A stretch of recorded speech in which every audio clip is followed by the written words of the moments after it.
2024-25 মৌসুমে রাজশাহী বিভাগে চাল সংগ্রহের লক্ষ্যমাত্রা ছিল 1,11,263 মেট্রিক টন। সংগ্রহ হয়েছে 94,000 মেট্রিক টন। সরকারের সঙ্গে 2,471 চালকল মালিক চুক্তি করলেও 1 কেজি চালও দেয়নি 60টি মিল। এছাড়া 80 ভাগ চাল সরবরাহ করেছে 25টি, 50 ভাগ সরবরাহ করেছে 61টি চালকল।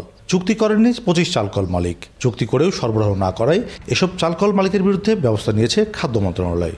সরকার সিদ্ধান্ত নিয়েছে বিভিন্ন পর্যায়ে যেসব মিল চুক্তি করে নাই খাদ্য বিভাগের সাথে তাদের এক ধরনের শাস্তি, আর যারা চুক্তি করে চাল দেয় নাই তাদের এক ধরনের শাস্তি। বিভিন্ন পর্যায়ে সরকার একটা সরকার আগামী 2 বা বিভিন্ন সময় সরকারের সাথে চুক্তি করবে পারবে না এই ধরনের সিদ্ধান্ত নিয়েছে। এটা আমরা ফিল্ডে বাস্তবায়ন করতেছি। হ্যাঁ, আমাদের জামানত যে পরিমাণ চাল দিছে, সাধারণত 60% উপরে যারা দিছে তাদেরকে সরকার বলছে পুরো জামানতই দেওয়া যাবে, আর যাতে 60% নিচে আছে তাদের যতটুকু দিছে অ্যাজ পার রেশিওতে, অর্থাৎ আপনি যতটুকু চাল দিচ্ছেন আপনার চুক্তির ওই রেশিওতে জামানতও কাটা যাবে।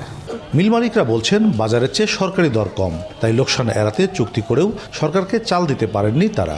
প্রতি কেজি চাউলের উৎপাদিত মূল্য ছিল 53 থেকে 54 টাকা, আর সরকারের নির্ধারিত মূল্য ছিল 47 টাকা।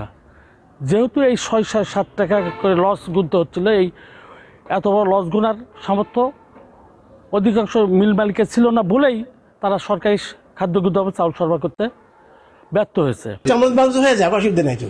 আমি 10 টনের জামানত দিয়েছি 10,000 টাকা, আমার লস হচ্ছে 60,000 টাকা। 10,000 টাকা লস দেওয়া ভালো না 60,000 টাকা লস দেওয়া ভালো, কোনটা বলে আমাকে? এটা তো আমি ডিসি অফিসে মিটিংও বলেছি, ডিসিকেও বলেছি। আপনি গভর্নমেন্টকে বলেন যে 6 টাকা 15 জন দেখ, ইনসেন্টিভ বোনাস দেখ, তাহলে তো প্রকুরমেন্ট হয়ে যাবে আপনার। কৃষিবিদরা বলছেন চালকল মালিকদের উপর অতি নির্ভরতার কারণেই প্রতি বছর ধান চাল সংগ্রহে লক্ষ্যমাত্রা অর্জন হয় না। তাই সরাসরি কৃষকদের কাছ থেকে চাল সংগ্রহের পরামর্শ দেন তিনি। মিলাররা মনেই করে যে বাইরে আমি বিক্রি করলে বেশি দাম পাবো, এই জন্য সরকারকে দিতে, এই জন্য সরকারকে না দিয়ে তারা বাইরে বিক্রি করে। এখন সরকারের উচিত হবে সরকারের পলিসি চেঞ্জ করা বা সরকারের বিকল্প পথ বাহির করা, যে আমরা কিভাবে চালটা সংরক্ষণ করতে পারি। হতে পারে আমদানি করে, হতে পারে কৃষকদের কাছ থেকে, হতে পারে আরও অন্য কোনো উপায়। চুক্তি করেও চাল সরবরাহ করেনি এমন তালিকায় 34টি বগুড়ার, পাবনার 11টি ও নওগাঁর 8টি চালকল আছে। কাজী শাহেদ, দেশ টিভি, রাজশাহী।